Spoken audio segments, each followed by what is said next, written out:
Oi, gente, bons dias, boas tardes e boas noites. Como é que vocês estão? Tudo bem? Por aqui tudo bem. Voltando com mais um Eu Como ou Eu Conto. Como vocês podem ver, não tô comendo, tô só contando. E vou contar deitada, gente. Essa narrativa de hoje, ela é deitada porque, olha, é pesada. Tem tudo, tá? Vou começar aqui com uma colinha. A história de hoje é a história de uma cabeleireira moralista sem moral em uma cidade moralista também sem moral. Vamos aqui chamar a cabeleireira de Silvana. Gente, chocada, muito chocada, só com o começo.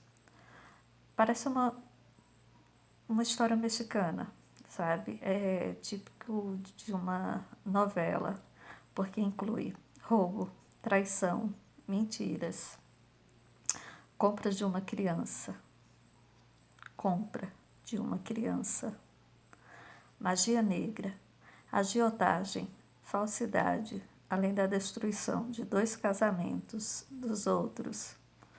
Vou contar essa história com narrativa na segunda pessoa, tá bom? Vou estar aqui contando assim como a pessoa me passa, como me conta aqui. Vou tentar resumir, porque é muito longa, bem longa mesmo. Tudo começa assim. Mudei para uma cidade do interior de Pernambuco. Passei a frequentar um salão de cabeleireira por indicação. Uma cabeleireira que atendia minhas expectativas, mas era nível aprendiz. Nós, clientes, éramos meio que experiência, eram cobaias, eu acho que é isso que ela quis dizer. Era bem jovem, casada com um homem umas 2 décadas mais velho, era bastante ciumenta, possessiva, mas era uma mulher guerreira, muito guerreira. Ela tinha um único filho, uma mulher vinda de uma família de mulheres, a mais velha, de 3 irmãs, e era uma pessoa com uma personalidade muito forte. Ela já, quando nos conhecemos, ela já estava há uns 10 anos com o seu esposo, entre relacionamento e casamento, morar junto, no total dava isso, uns 10 anos. Eles tinham, quando eu a conheci, um menino de 3 anos, entre 3 e 4 anos. Um menino lindo. O menino era negro, o casal era branco e o menino era negro. Sabíamos já que a criança era adotada. A criança já tinha essa consciência de que ela era adotada. O salão, na verdade, era um cartel de fofoca, central de fofoca, como todo bom salão, né, gente? Todo salão tem isso. Ela era uma pessoa muito animada, tinha um monte de história para contar, contava muitas histórias. Lá era um ponto de encontro, bem interessante muitas vezes. Lá descobríamos tudo, tudo que acontecia na cidade e até nas cidades vizinhas. O pouco tempo que passei nesse lugar, fiquei chocada com as coisas que vi. E aqui vou narrar o que tudo que uma simples cabeleireira pode oferecer à sua vida. Quantas emoções, quantas histórias inacreditáveis. Ficamos amigas por uns 5 anos, até eu sair da cidade. 5 anos, entre 4 e 5 anos, até eu sair da cidade. Olha, esses 4, 5 anos foram realmente uma vida. Ela era uma pessoa muito, muito ciumenta com as amigas, era muito ciumenta com coisas em em geral, mas ela tinha especial ciúme das suas amizades. E ela era o tipo de pessoa que contava segredos e intimidades de uma amiga para uma outra amiga, que às vezes se conheciam e outras vezes nem se conhecia ou apenas se esbarravam no salão. No final, naquele salão, todo mundo sabia de histórias cabulosas de todo mundo, que traziam outras histórias de fora.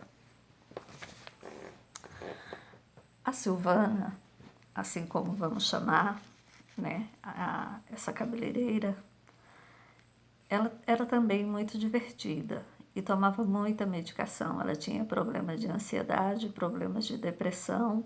Era um casamento falido, meio que se segurava. Quando eu a conheci, ela tentava manter o casamento. O marido não demonstrava mais tanto interesse pela relação, mas ela tentava manter essa relação, esse casamento a todo custo. E alguns anos depois, uns 3 anos depois, ela já não tinha tanto interesse em manter essa relação. Ela já não era mais aquela pessoa ciumenta, que vivia ligando o tempo todo para saber onde que o marido estava, buscando ele nos lugares, procurando saber onde ele estava. Ele era fanático por futebol. Então, ele trabalhava, terminava o trabalho dele e ficava no bar falando coisas com os grupos dele sobre times. Enquanto isso, seguia a vida no salão dela. Com o tempo que fomos nos conhecendo, ela estava sempre devendo, sempre devia para muita gente. E ela estava sempre tendo crises de ansiedade, precisando de remédio, porque ela tinha muitas dívidas. Sempre tinha alguém para pagar, sempre tinha alguém para cobrar. Então, isso já era quase, para mim, já era um estado normal dela. Inclusive, algumas vezes, cheguei a oferecer e emprestei algum dinheiro para ela. E muitas vezes descontávamos em cabelo, em trabalho, provavelmente em serviços, né? Esse dinheiro era descontado em serviço. Muitas vezes também precisei dela, como disse, ela era uma boa amiga, era pau para toda obra. Muitas vezes precisei dela e ela me ajudou muito, muito mesmo. Era, na essência, uma boa pessoa. No fundo, era uma excelente pessoa, um ótimo ser humano. Fomos nos tornando cada vez mais amigas, mais amigas. E algumas coisas mudaram em mim. Até em relação ao meu caráter, eu cheguei a ter dúvida, porque também andei fazendo umas coisinhas erradas. Sabe aquela história do diz com quem andas e eu te direi quem você é? Mais ou menos isso. Ou a companhia faz a pessoa. Nem sempre, eu não acredito muito não. Mas aqui a pessoa diz, a companhia faz a pessoa. E confesso, algumas vezes, sim, mudei muita coisa do que eu pensava e fiz algumas coisas que não tenho muito orgulho de dizer, motivada por essa pessoa. O que não incluía traições, mas outras coisas indignas que me envergonho de falar. Mas nada tão grave, nada que colocasse a integridade de alguém ou que viesse a prejudicar uma outra pessoa, mas coisas que não me orgulham, que eu não gosto muito de pensar. E assim seguíamos, cada vez ganhando mais confiança. As pessoas que frequentavam o salão dela eram sempre advogadas, donas de lojas, donas de outras lojas de departamento local, enfermeiras, médicas. E aquilo era como viver em uma minissérie. Por quê? Frequentavam lá uma médica que diziam na cidade que ela tinha um caso com o cachorro dela. Era uma mulher muito elegante, muito séria, discreta, bem-sucedida, bonita, sozinha.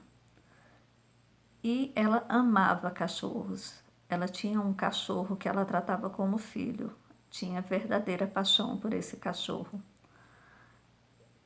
Ela era extremamente cuidadosa, inclusive ela, quando estava trabalhando, a pessoa que cuidava, a babá do cachorro dela, se tivesse alguma emergência, qualquer coisa, a qualquer momento, ela podia interromper o trabalho, ligar para a patroa, no caso para a médica, que ela iria correndo para casa para cuidar do seu animalzinho.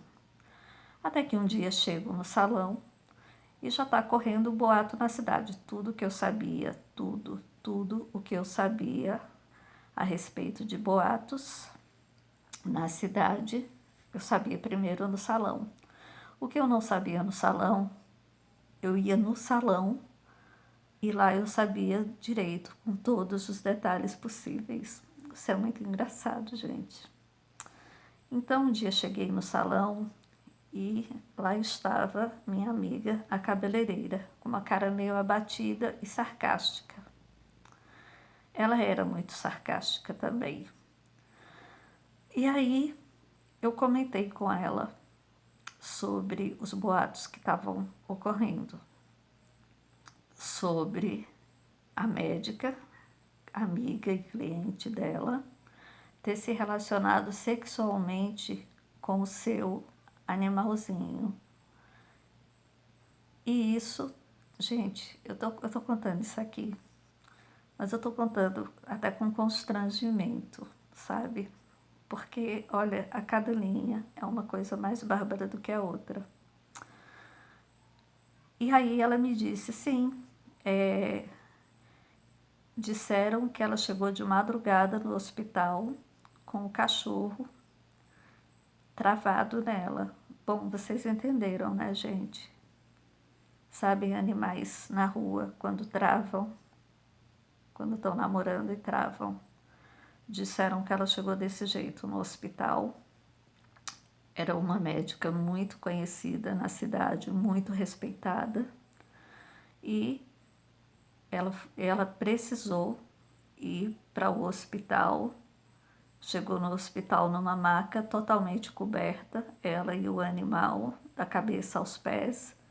E isso ficou um sigilo na cidade, tentaram abafar esse caso na cidade, não foi comentado e ela sumiu por um tempo. Fiquei na dúvida, porque tudo era muito exagerado no salão, na cidade. As histórias, às vezes, eram sem pé nem cabeça. Para mim, isso era uma história sem pé nem cabeça. Mas todas as vezes que me lembro de como ela se referia ao animal, de como ela falava do seu animal, e dado ao desaparecimento dela, não encontrá-la mais no salão, realmente passei a acreditar que era verdade. A cabeleireira, a Silvana, que não tinha certeza, tinha dúvida se era só boato ou não, passou a acreditar também que fosse verdade, justamente por ela ter sumido por um bom tempo da cidade. Então ficou o dito pelo não dito, mas a médica sumiu por um tempo, voltando quase um ano depois a frequentar o salão, mais um pouco mais de um ano. E claro que esse assunto nunca foi mencionado. Gente, é absurdo. Quanto mais nos tornávamos amigas, mais coisas ela contava para mim. E como eu citei no início, era uma cidade muito moralista. As pessoas de lá, ditos da sociedade, acho que como toda cidade pequena, né? Tem aquele pessoal que é da sociedade, como as cidadezinhas do interior, que são médicos, advogados e os filhos e os políticos e coisas assim, deve ser mais ou menos isso. Frequentavam o salão dela e as histórias lá eram berrantes, berrantes. Tinha uma advogada muito bem conceituada que adorava homenagem. E a Silvana era uma pessoa extremamente tímida em relação à sua vida sexual, a sexo. Ela era bem papai e mamãe. Então, muitas das coisas eu que ensinava para ela sobre fantasias, usar apetrechos, usar umas lingeries e coisas assim. E o marido dela era muito machista. Quando ela tentava fazer alguma coisa diferente, ele a ofendia e queria saber aonde que ela estava aprendendo essas coisas. Eles se distanciavam cada vez mais no casamento. Até que chegou um vizinho de São Paulo e veio visitar a mãe, que morava na casa em frente à casa dela, na mesma rua, em frente ao salão dela. E eles passaram a se olhar. De repente, estavam tendo um caso. Volto, gente.